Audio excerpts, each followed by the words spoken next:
Okay, moving on. Question number 4 comes in from Badger. Hi there, Badger. Thank you for being part of the amazing WiggyWam community. Badger says, we are buying a house and have major issues.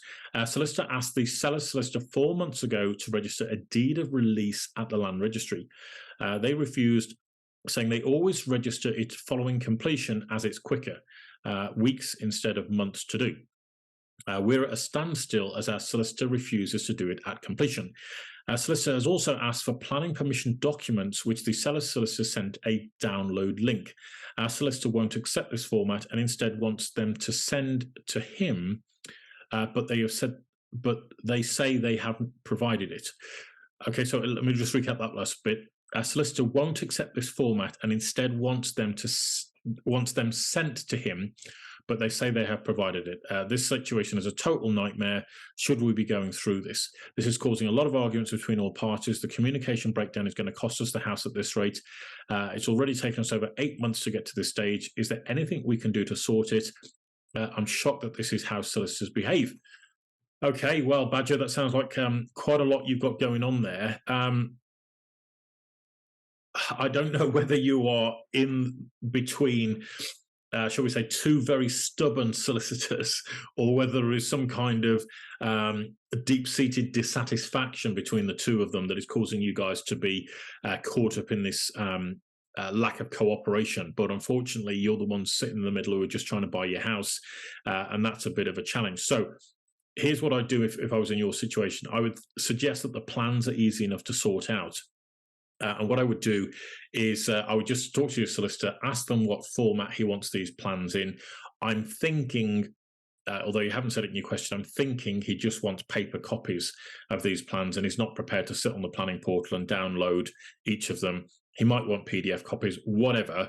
I would just go on the planning portal at the local authority website. And if you don't know how to do that, give them a call, and they'll guide you through it on how to get onto there. But go on the planning portal on the local authority website, and then you can download each of the images and documents that are associated with the particular planning permission that was granted for this particular property. Okay, and you'll download those. They're usually in PDF format.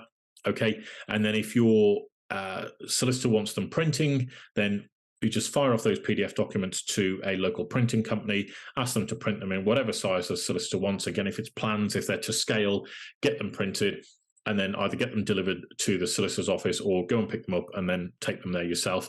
And if you want to send them the PDF plans on email as a backup or as a Dropbox file, that's exactly what I would do. It sounds a bit pedantic, if I'm honest. Obviously, I'm on the outside. I'm a third party to all of this, so I don't know all the ins and outs. But it sounds like a bit of being a little bit pedantic as to getting this information. But I would just, if I was in your shoes, I'd just grab the bull by the horns and just run with it. Okay, just to get that one done. The second point that you mentioned is in relation to this deed of release, and it's not clear from your question what this actual deed of release relates to. Is it to do with, shall we say, an existing charge from the current mortgage lender on the property, or is it some kind of other obligation that the seller is currently bound by, okay, and which your solicitor's trying to protect you from unintentionally becoming bound by the same issue?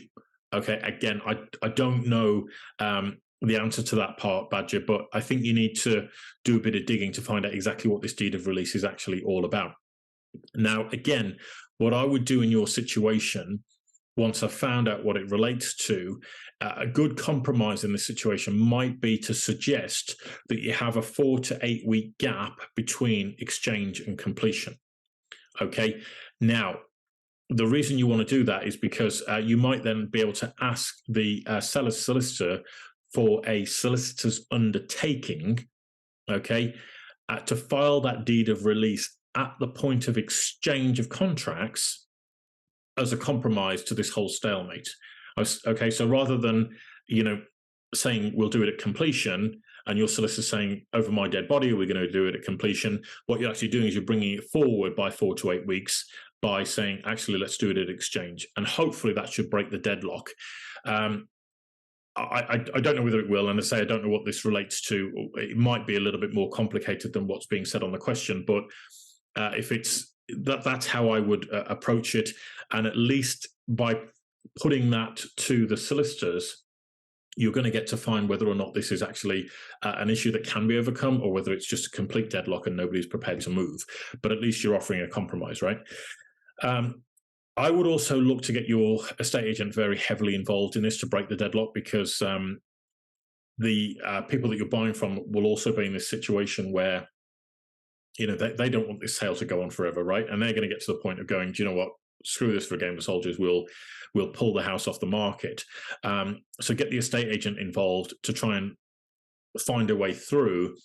And if the suggestion that I've just outlined about the solicitor's undertaking at the point of exchange comes from you and the seller's estate agent, all to the same solicitor, it might just be enough to break this deadlock and put the pressure on to get it all moving again.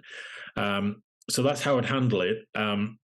The other option to consider, Badger, is actually whether or not you change solicitors at this stage and get it into the hands of, shall we say, slightly more cooperative solicitors who could put this through in probably about 6 weeks. But I appreciate you probably don't want to spend extra money. The only downside is that you just don't know how long this whole thing is going to be going on for. And I think you said you've been going on for 8 months at this stage, which is an awfully long time. So that's the way I'd look at it. Is it worth just, you know, taking the pain, taking the short, sharp hit, and you know, writing all of that off to experience, and then going forward with a new solicitor who will fast track it through to completion? Or do you do as I've suggested and hope that will give us a breakthrough over the course of the next week or so, and then at least you know where you stand? I'll leave that to you, Badger, to decide what you want to do. We're here to help at any point. If you think we can do anything else to support you, let me know. It'd be a delight. And yeah, I wish you all the very best of luck. And I'm sorry to hear that you're in that situation. But as I say, I'd just be proactive. I'd grab the bull by the horns. I'd go at it, get the plans sorted and delivered, and then get onto this with this solicitor's undertaking for the deed of release to be submitted at the point of exchange. And again, I'm not saying that I'm 100% on this question. If there's any solicitors watching this or listening to this that they think that they can contribute more, then please do so. We'd love to have your contribution to the WiggyWam community. I'd be delighted to know what you think and whether or not you can help and support us in helping our community deal with hurdles like this that crop up. So good luck, Badger. Let us know if we can help you in any way, shape or form, and look forward to hearing from you again in the future. All right. All right, ladies and gentlemen, we've got to the end of today's webinar. I've been really passionate about getting through some of these questions there. You've had some fantastic questions, which I really, really appreciate you all contributing to this valuable knowledge bank and resource that we're building now within WiggyWam. And I'm sure a lot of people are going to get value out of watching these videos in the future, and also going through these questions. So thank you so much for contributing. As I say, we're here every week doing this week in, week out. So please do share this information with other people in your network. Please share these videos on your social media platforms, etc. And also feel free to submit your questions to us. You can send them in via email, happytohelp@wiggywam.co.uk. That's happytohelp@wiggywam.co.uk. You can also send them through to us on Twitter. Twitter handle is @WiggyWam_UK. So that's @WiggyWam_UK. Or you can go to our website, which is wiggywam.co.uk, and you can register your profile on there, send questions to us in a direct message, or post them onto our forum, and we'll take them in and we'll answer them each and every week. So thank you once again for watching. Thank you for being part of the amazing WiggyWam community. I appreciate every single one of you. Thank you for pledging your allegiance to the property revolution, and I look forward to welcoming you on and seeing you on another webinar again in the near future. So thanks once again. Look after yourselves. God bless, and see you very soon. Take care. Bye-bye.